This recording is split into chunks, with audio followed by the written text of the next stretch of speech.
Bonjour à tous et bienvenue pour votre dose quotidienne d'actu crypto, memecoin, NFT et jeux blockchain. C'est un format que je fais tous les jours, ça dure un petit quart d'heure et si c'est pas encore fait, pensez à vous abonner à la chaîne. Alors aujourd'hui, entre autres choses, on parlera du hack du projet de CZ, ancien PDG de Binance. À la fin de la vidéo, deux bonus pour du airdrop gratuit. On parlera aussi Play to Earn, enfin plutôt Play to Airdrop, également aussi gratuit. Un gros drama côté NFT, alors que le marché NFT revient en force. Bref, pas mal de choses. Restez bien jusqu'au bout, c'est parti. Et juste avant, je remercie le sponsor de cette vidéo, le média Cryptonaut. Cryptonaut, c'est un site d'actu dispo en français, c'est entièrement gratuit, et en plus des actus quotidiennes, vous retrouverez dessus pas mal de ressources très intéressantes pour vous aider dans votre veille du Web3 et tout au long de ce bull run. N'hésitez pas à aller faire un tour dessus. Ici par exemple un article qui vient tout juste de sortir à 14h48 sur le memecoin Floki. Et justement Floki, on en parlait hier dans la vidéo d'hier et à 21h dans la soirée, le Floki a pété son ATH. Donc une fois de plus, le timing était fou. Évidemment aussi, il y a une part de chance. Bref, pour ceux qui veulent prendre des infos sur Cryptonaut, vous retrouverez le lien juste en dessous en description et en commentaire épinglé. Allez, commençons directement et comme tous les jours par regarder un petit peu ce marché crypto. Le marché crypto est entièrement vert, vous le voyez, et même si les volumes sur Bitcoin se sont un peu calmés, ça reste quand même des gros volumes, 67 milliards, avec un Bitcoin à 91 000. Moi, je suis toujours team bullish, j'y crois très très fort. L'Ethereum, toujours à la ramasse, les altcoins aussi, mais en fait pas tous. On a quelques projets dits dinosaures, des anciens altcoins, qui commencent à péter. Je pense par exemple à XRP, à SEI, à HBAR, ou encore à Cardano qui continue sa chevauchée fantastique avec un plus 20% aujourd'hui. Mais vous le savez, actuellement la tendance, ce sont les mêmes coins. Les mêmes coins continuent à tout exploser. Ces derniers jours, on a encore eu un nouvel ATH côté Popcat, également aussi côté PP il y a quelques jours. Hier donc, on a eu le Floki et aussi le Bonk. Vraiment, c'est la folie côté memecoin et surtout c'est la folie côté memecoin Solana. Regardez-moi ça, on a 6 memecoins Solana qui dépasse les 1 milliard de market cap. C'est la première fois que ça arrive avec l'entrée donc du petit dernier, le Mew, à la 92e place. Et d'ailleurs, petite digression, mais le Mew, on aura un mint NFT aujourd'hui. Ça coûte pas trop cher, vous le voyez, 0,04 sol, ce genre de choses pour la phase publique. Et en fait, ça rentre dans la méta, dans la tendance des meme coins NFT. Donc ça pourrait marcher. Ces NFT font référence à des meme coins et en général, ça performe un minimum. Donc ce sera à surveiller. En tout cas, pour le moment, et même si, comme je disais il y a quelques instants, que certains altcoins dinosaures commencent à reperformer, actuellement, les mêmes coins dominent, changeant un petit peu le paradigme qu'on a eu l'habitude de voir dans les cryptos, d'où ma question. Certaines personnes pensent qu'il n'y aura pas de alt season, beaucoup de gens en parlent sur Twitter, et beaucoup de gens disent, dont Mourad, qu'en fait, la alt season qu'on attend tous est en fait la même coin season qui se passe actuellement. Qu'est-ce que vous en pensez? Alt season côté alt ancien, oui ou non?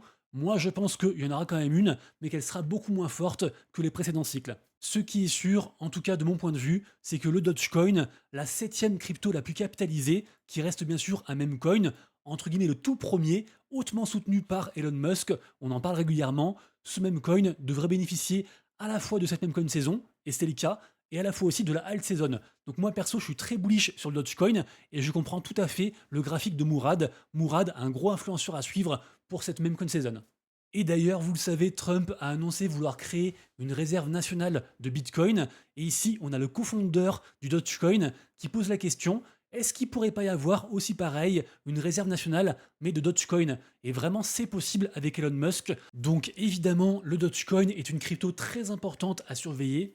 Et d'ailleurs, beaucoup visent au minimum le fameux palier des 1 $ symbolique pour le Dogecoin sur ce cycle. Ensuite, du côté du marché NFT, j'en ai pas mal parlé hier, mais ça fait plaisir, on est encore dans le vert.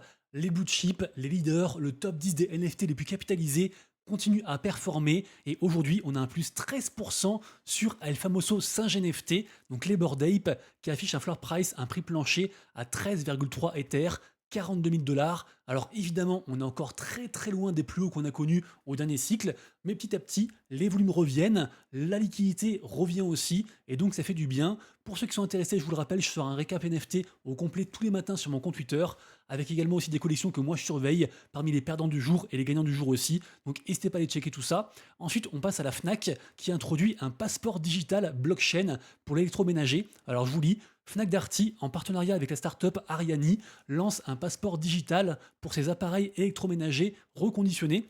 offrant aux consommateurs un accès instantané à l'historique complet de chaque produit.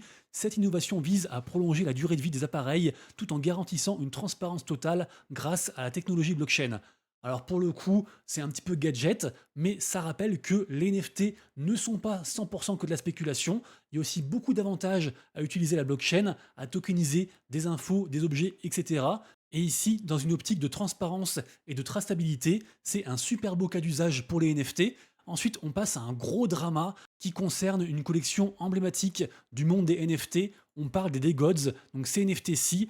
Rappelez-vous, les DeGods, il y a à peu près un an et demi, ils avaient atteint 1000 sols de floor price, donc c'était assez fou. Alors évidemment, le sol était bien moindre, mais si on part en USD, ça faisait quand même un floor price, un prix plancher pour un seul NFT à plus de 30 000 dollars.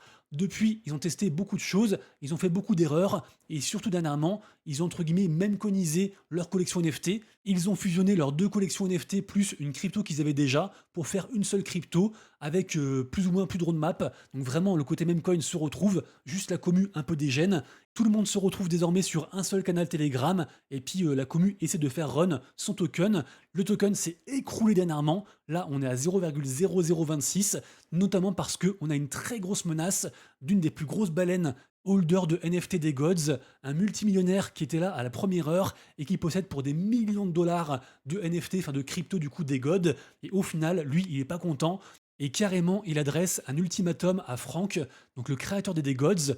Frank a seulement 24 heures, le post est paru ce matin pour répondre, oui ou non. Je vous laisse consulter du coup le tweet pour voir du coup les conditions, mais si Frank répond non, et ben en fait ce gars, cette baleine, va dumper toutes ces cryptos des gods et ces NFT qu'il n'a pas encore convertis en des gods. Il montre un screen ici de juste la crypto pour quasiment 500 000 balles. Autant vous dire que si jamais ça arrive, ça va faire très très mal. Et là vraiment, ça pourrait s'écrouler et ce serait en fait la fin d'un mythe. Parce que vraiment, cette collection, c'était la numéro uno du cycle dernier côté Solana. Ensuite, vous le savez, notre ami CZ, co-founder de Binance, est sorti de prison récemment et son nouveau projet s'appelle Giggle. C'est un projet entièrement gratuit qui vise à onboarder et à éduquer le maximum de monde par rapport à la crypto, y compris les enfants. Il y a un mode Play and Earn qui est disponible. On peut tester l'application gratuitement sur téléphone. Et malheureusement, le compte Twitter de Giggle a été compromis et a annoncé en gros l'arrivée d'une crypto avec un mode Play to Earn pour gagner cette crypto. Donc c'est du scam, évidemment, c'est relayé par CZ, mais vraiment faites attention à vous. Déjà pour ce projet, CZ avait annoncé qu'il n'y aura pas de crypto, ce ne sera pas un projet pour faire de l'argent, mais si vous avez le moindre doute, dites-vous que quand c'est trop beau pour être vrai, bah souvent c'est trop beau pour être vrai, renseignez-vous bien, et si jamais aussi, allez voir cette vidéo, c'est 3 tips, 3 habitudes gratuites à mettre en place pour ne plus se faire avoir et ne plus se faire voler ses cryptos. Ensuite, côté crypto gaming, ça fait du bien, on a un vent de fraîcheur, regardez-moi ça, les 5 cryptos spécialisées gaming sont toutes dans le vert, entre 10 et 20% aujourd'hui, donc vraiment c'est chouette, espérons que ça continue. Ensuite, on a une grosse campagne très intéressante qui est menée par Mocaverse. Mocaverse, je vous le rappelle, c'est le projet du fonds d'investissement qui s'appelle Animoca Brands. Eux, ils sont sur deux côtés, côté éducation et côté gaming, surtout gaming d'ailleurs, et régulièrement ils font des quêtes, c'est ouvert à tout le monde, c'est gratuit, et grâce à ces quêtes qui mettent en avant leurs partenaires, on peut gagner des choses. Ici donc, les nouvelles quêtes concernent le jeu Super Champ, qui a en fait plusieurs jeux, c'est un jeu comme on voit un petit peu à l'écran ici, également aussi un jeu de sport, donc voilà, renseignez-vous, le jeu de base est gratuit, ouvert à tout le monde, et en fait en faisant ces quêtes, on va débloquer des points, des RP points, et ces RP points seront échangeables après, plus tard, contre l'airdrop de la crypto Mocha, qui est déjà sortie, qui est la crypto donc de l'écosystème Mocaverse. Et également aussi, en faisant cette campagne, on peut aussi gagner du champ, donc le token de Super Champ, donc c'est plutôt cool. Et sachez aussi que si vous avez des NFT Genesis du projet Super Champ, vous gagnerez encore plus de tokens. Ensuite, on reparle de Off the Grid. Rappelez-vous, Off the Grid, ça a cartonné sur Twitch il n'y a pas si longtemps que ça, parce qu'ils avaient activé une grosse campagne marketing et tout le monde y jouait. Depuis, ça s'est beaucoup calmé. Là, à l'instant où je vous parle, un samedi après-midi à 16h, il y a seulement 500 personnes qui regardent du coup des live Twitch sur Off the Grid. Pourtant, le 20 novembre, on aura un immense tournoi. Alors, c'est réservé aux streamers, mais soi-disant, c'est les 60 plus gros streamers qui vont se partager une cagnotte de 600 000 balles. Donc, je pense que ce sera un événement très sympa à surveiller, même si bien sûr, l'argent, c'est pour les streamers et pas pour nous. Pour terminer, parce que vous le savez, le samedi, la vidéo est plus courte, les deux bonus comme promis, on reparle du projet Animecoin. Je vous le rappelle, c'est un projet autour du monde des animés et des mangas. C'est en partenariat avec Arbitrum et la collection NFT Azuki. Et Animecoin, ce sera aussi bien sûr un token et du airdrop. Et justement, regardez-moi ça, le Discord vient juste d'arriver. Et en général, le Discord, il y a des rôles à choper, des choses comme ça qui vont s'activer, peut-être des giveaways aussi. Donc rejoignez, ça fait moins de 24 heures. Et je pense que ce sera un très joli projet. Et d'ailleurs, petite précision, mais cette mascotte me fait beaucoup penser à un futur memecoin. Donc on verra s'il y aura peut-être plusieurs cryptos du coup sur Animecoin, je ne sais pas. Et dernier bonus, c'est par rapport à ce projet, le projet Pause. Beaucoup de gens en parlent depuis hier. Je ne sais pas si vous vous rappelez des projets Dogs et Cats sur Telegram. C'était des sortes de tap to earn, mais en fait sans jeu. Juste, vous ouvrez l'application sur Telegram, vous avez du coup un montant attribué suivant votre ancienneté et 2-3 autres critères, et après vous aurez un airdrop de leur crypto. Et je vous le rappelle, le Dogs avait été listé sur Binance, et donc c'était de l'argent gratuit. Donc peut-être que Pause va réitérer du coup l'expérience. C'est gratuit, ça prend 30 secondes, c'est sur Telegram, et vous retrouverez le lien juste en dessous en description. Merci à tous, je vous souhaite de passer un excellent week-end. On se retrouve dès lundi pour de prochaines aventures. Et d'ici là, comme toujours, prenez soin de vous, de vos proches et de vos wallets. C'était Monsieur Rabbit. Ciao.